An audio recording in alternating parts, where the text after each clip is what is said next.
Okay. Hello, everyone. Welcome back to another hashtag productivity session. And you know how time is precious, and I see I'm a few minutes late.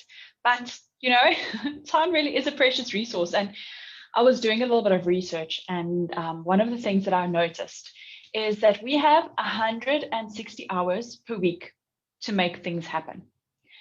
Now, the question is, how are you using that time? Because we all have the same number of hours, but how we use it can really differ.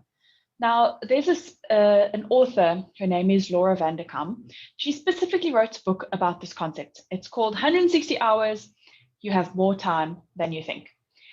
And what she does is she goes ahead and she discusses the importance of knowing how you are spending your time, where it goes, and she suggests doing this thing that she calls a time audit. And not just from a business perspective, but also from a personal perspective. And she basically suggests that you try and account for every 15 minutes or half an hour of your day, and you start tracking how are you spending your time. Are you spending it on the things that are truly important to you? So if you say that you need to make time for self-care, for example, how much time are you actually spending on that? Or how much time are you spending on marketing in your business? Where are your priorities, and does the way that you spend your time align with those priorities? And it actually just, when you do that process, and I've done it before, it just goes to show how much time we actually end up wasting. And this whole idea of, I don't have enough time for all of these things, is actually not necessarily true, because the way that we spend our time is not aligned to how, or what we say we prioritize. So she famously runs this 168-hour time tracking challenge, which I'll link to in the comments below. So you can go check that out. That was like in 2017, I think. She's got a little free download that you can check out, and just go do that exercise and see what happens. But today I don't want to talk about tracking all of your time, but rather I want to focus on ways that you can track how you're using your computer, especially if you're in the service-based industry, or if you realize that you are spending a lot of time behind the screen instead of maybe in front of your customers, or whatever the case might be, to actually start seeing where you are spending your time.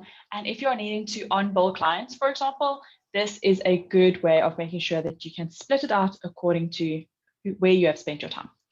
So there are a couple of ways or a couple of reasons that we might need to track our time and just really know where it's going. So firstly, we need to understand where we are spending our time, not just from a perspective of being able to charge correctly, because that is the one component, but it's also to be able to track that split between billable versus non-billable hours. And then from there, you can start identifying which areas in your business you could potentially outsource. So there are 3 tools that I want to discuss today. It's Toggl, ManicTime, and RescueTime. And I'm pretty sure you'll pick up which one is my favorite as we go through, and the one that I swear by since I started my business. But anyway, all of these tools do relatively similar things. They allow you to track activities and programs on your computer. Now, as I said, they have slightly similar features. ManicTime and RescueTime are more similar, but let's start off with Toggl. Now, Toggl allows you to track time right from your browser. There's no software that you need to download. It can also be on your computer, and it can be on your smartphone. Its interface and reports are quite neat, and when I share my screen just now, you'll see it's quite fun and funky looking, and they've got sort of like a gamified look to it. And I found that it's quite useful for beginners.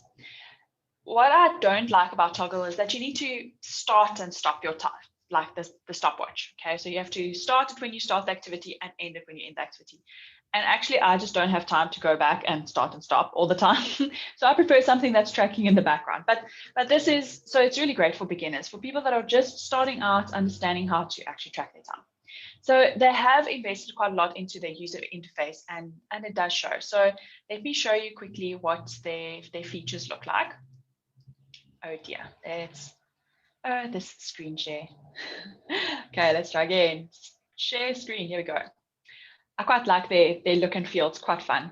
Okay, little ice creams in the background, everything you need in one package. Now, I've just opened it up on the features page here, but you'll see here, there's more than one way to track time. They've got the timer mode, the manual mode, and the calendar mode, which is quite nice. So if you have some meetings, it will automatically integrate with your calendar, and you'll then be able to allocate time based on that. You do have a little bit of background tracking that it can do.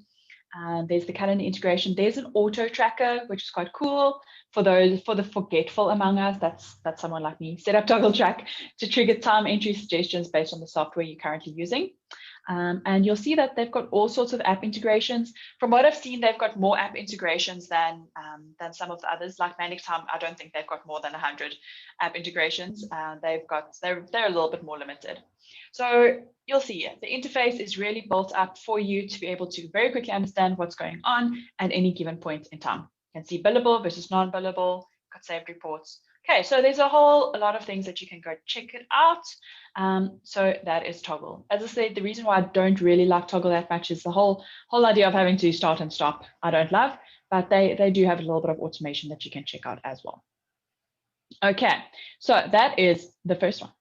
The second one is ManicTime. Now, ManicTime is a silent monitoring software that tracks your work day. Okay, so it doesn't matter what software you're on, doesn't matter what application you're busy with, whether you're on your emails or whether you're busy in Word or whether you are, I don't know, doing random stuff like seeing where your time has gone on ManicTime. It basically tracks all of the software that's running in the background, all of the processes. You can go see exactly which file you were working on. It can see what folder you were on in a given point of time. And it uses personalized time tags. Now you can go set up the tags that you want to allocate to it. You can give it a tag and a note, billable, non-billable. There's really a whole lot that you can do.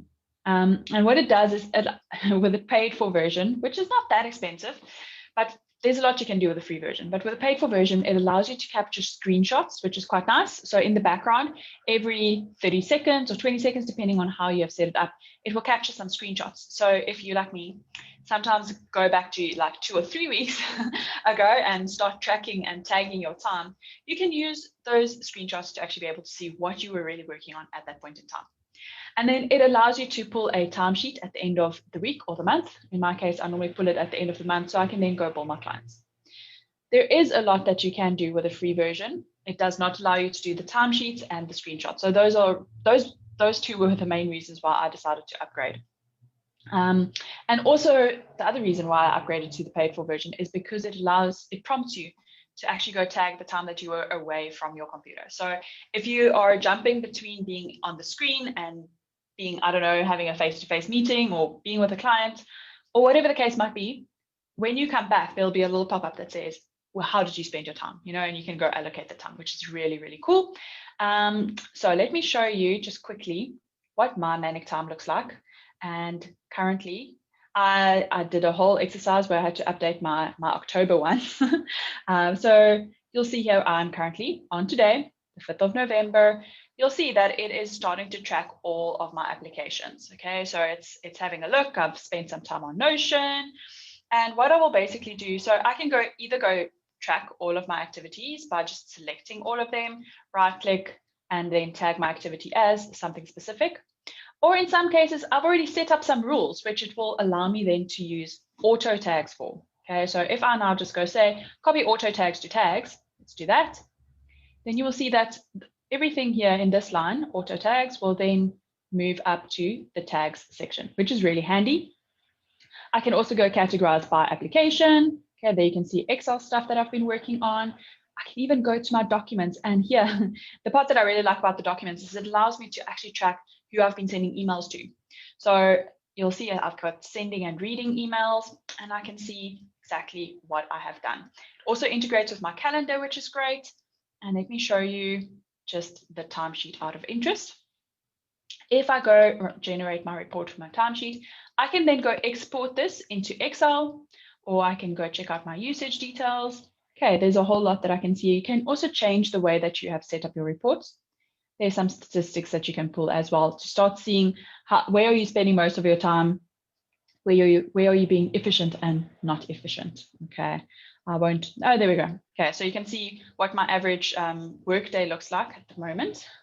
There we go, day end 10:30 and day start 7:30. Okay, so it's really nice. I've really enjoyed it. And you'll see if I hover over some of the pictures here, you will see those screenshots pulling through. Okay, so really helpful. Under untagged time, I can see everywhere all the days that I have not yet tagged. So I've done pretty well with October catching up, September, obviously I still need to do 2 days in November. So really, really awesome. I swear by ManicTime, but I know it's not for everyone because it does require a little bit of setup. Okay, then the third one is RescueTime. Now, RescueTime and ManicTime are very similar, and I had a look at those two together when I was deciding which platform to go with. It also runs in the background, and it will track your processes based on that. And it claims to have beautiful reports of your activities that will allow you to quickly evaluate where you are spending your time and how productive you have been.